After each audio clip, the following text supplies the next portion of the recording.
Good afternoon guys! Welcome back mga pre.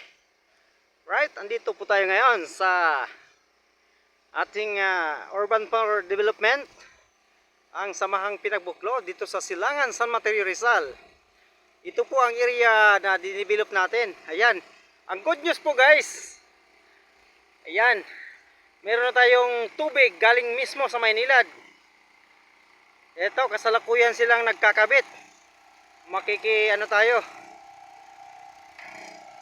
Ayan, kinakabit po nila yung tubig puti na hose ang ginagamit nila para mas matibay. Ayan yung ating mga kasamahan, si Paring Edgar saka si Paring Edison na pinakamatinik sa area namin. Yan. Ganyan pala magkabit ng ng hose pagka EPR.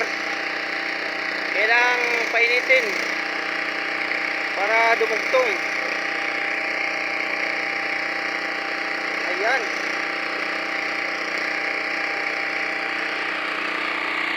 Ayan si Jobe, ang ating kasama nitong mananabas.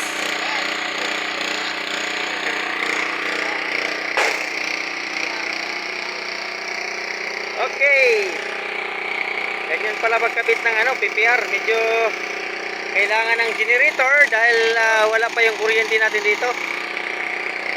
Ayan.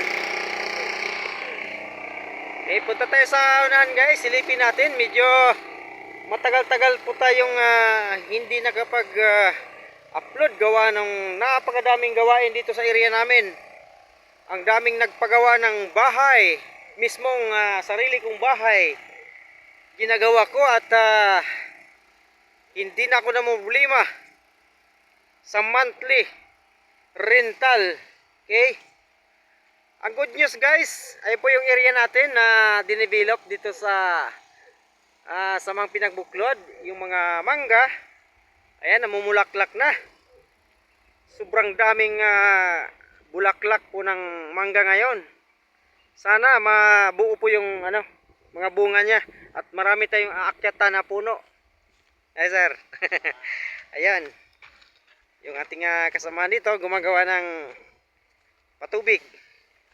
So itong kalsada namin, as of now hindi pa fully na konkreto yung daanan, pero pagka ganitong tag-init, kayang-kaya ng pasukin ng truck. Okay, marami na pong nagpagawa ng dito. Mga kubo, bahay. Ayan. Kita natin doon sa unahan. Tsaka yung mga manggahan dito guys, grabe. Ang daming ang daming bulaklak, pati avocado. Ayan, kaya mga April, abangan natin. Ang dami ng pwedeng akyatan na puno dito. Okay? So ayan, punta tayo sa unahan para masilip natin. Silipin natin ang development doon sa unahan guys. Ito po yung linya ng tubig. Okay, marami na pong may linya dito. Yung iba na ikabit na yung kanilang mga kwintador doon sa taas. Hose na lang ang kulang. Ayan. So, nung tag-ulan, hindi na kami nahirapan dito dahil meron ng mga portion or pathway na pwede sa motor at tricycle. Ayan, tulad niyan, nakakongkreto na. Hindi katulad yung nakaraang taon na sobrang putik po dito pag tag-ulan. Hindi makapasok yung truck. Okay? Mga motor hirap doon lahat sa taas. Pero ngayon, meron na pong nakakurito at marami pa pong mga materialis na inintay namin. Pag yun ay na deliver, yan tulad nito, na deliver ng truck. So, mapalawak nating daanan kasi target nitong taon na to, okay, magkaroon na ng tricycle. Ayun po yung ginagawa sa taas, ang aking kubo. Okay, dati pa lang yan, hukay-hukay. At ang good news, ang mga saging dito, ang ganda dito sa bundok, yan namumungo na. Sabay-sabay, halos 10 puno na saging tinanim nung nakarang taon. namumunga na halos sabay-sabay din. Kaya mga ilang linggo mo lang ngayon or buwan, tiba-tiba na sa ano, sa saging. Okay, ito pong area na to, napakalalim po ito. Sobrang lalim po ito. Tinambakan namin. Tsaka ito inumpisa na paggawa ng imburnal. Inintay na rin po yung ano, yung mga materialis para sa susunod na tag-ulan. Okay? Hindi na mahirapan. Kasi ito sisimintuhin namin ito. Okay, sa pamamagitan ng contribution. Ambag-ambag kami dito dahil wala pang support galing sa munisipyo tulad ng mga materialis, dahil inintay natin na maraming magpagawa ng bahay at marami nang titira dito dahil meron ng tubig. Of course, ang pinaka-importante sa lahat, ayan, unti-unti nang dumarami yung nagpapagawa dito ng mga bahay. Although ito ay urban 4 development, pero siyempre gusto natin na pang long term yung itinatayo natin. Tulad nyan sa baba, okay? Pagdating namin ng karang taon, sobrang talahib po yan. Pero ngayon, ayan na, nagpagawa na ng bahay. Kasi usually po, karamihan dito ay nangungupahan. Okay, so dito naman sa portion na ito, ambag-ambag din sila para makongkrito paakyat doon. Okay? Papuntang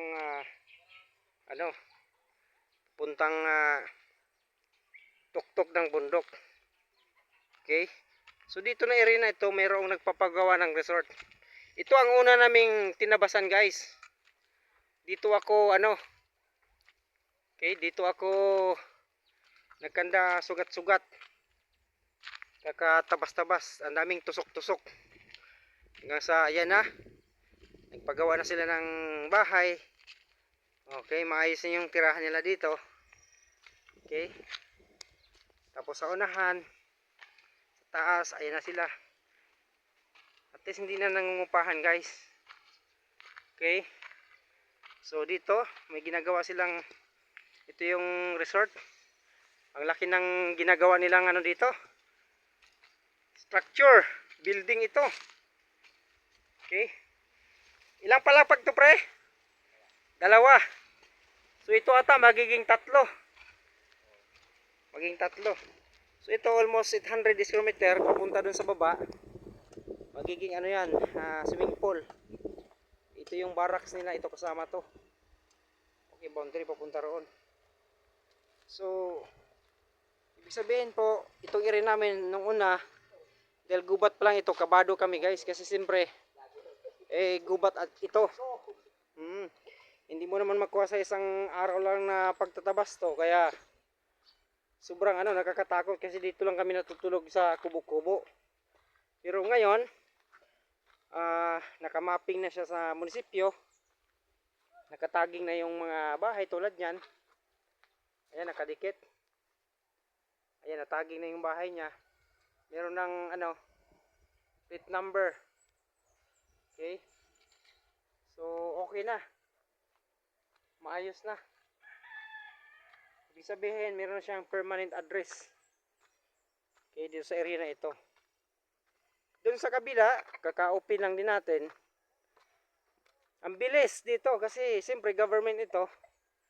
Contribution lang yung binabayaran natin dito sa sa lote, hindi yung katulad ng mga private na milyon-milyon ang kailangan mong ilabas or kailangan mong maghulugan ng ilang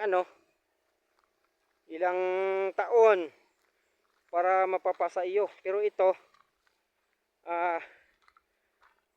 contribution lang. Ito, ang ganda na pala sa lugar na ito. Ito na. Ayan, meron ng ng sasakyan, parkingan. Okay. Ito, ang ganda na rito. Ito na po yun, guys. Okay, ang ganda ng ambience pag dito ka. Okay. Ayan. Ayan po ay nakaharap sa Kupang papuntang Masinag. Ito ay napalaking gastos na ito. Iabot na ng mga siguro 3 milyon. Dahil meron itong ano sa ilalim. Basement. Yan oh. Ayan. Okay. Ito parkingan sa taas. Kasi ito magiging ano, ito magiging resort. Ayan. So hanggang doon po yung sa kabilang ilog. Sako pa rin po ng ano, area natin. Doon sa kabilang bundok. Ang kagandahan dito, pag lalagyan ng tulay doon sa may ano, sa may boundary ilog, diretso na po yan sa Kupang. So ang lapit lang ng ano, Marcos Highway. Okay. Masinag. Silipin natin yung kabilang portion. Madulas. Dito po ay ano, ayan, gubat po ito. Unti-unti lang kinuha ng mga ano, mga pumunta rito na makaiwas sa, lalo sa mga nangungupahan. Yan, medyo mababa area kung dito ka, pero okay siya kasi may kalsada naman yan sa ano paikot. Okay, meron pang mga available dito. Kung gusto mo talagang makaiwas sa bayaran monthly, ang lapit lang po ito sa Cubao kasi sa taas mayroon namang ano, mayroong dalawang terminal ng pa-Cubao. Silangan to Cubao, nandyan lang sa SM Cubao ang ano, ang parkingan. Okay. So ito po yung area guys, nakakit na rin po dito yung tubig.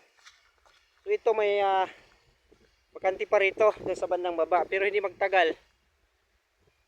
Ito, maubos na rin ito. Okay. Ito po yung main road, ito po yung galing doon sa baba. Dito tayo nagrikta sa ano, shortcut sa access road, pero ito ay sisimintuhin din. So ito, kulang pa ito, pabalikin pa ito yung backhoe kasi dapat 2-way.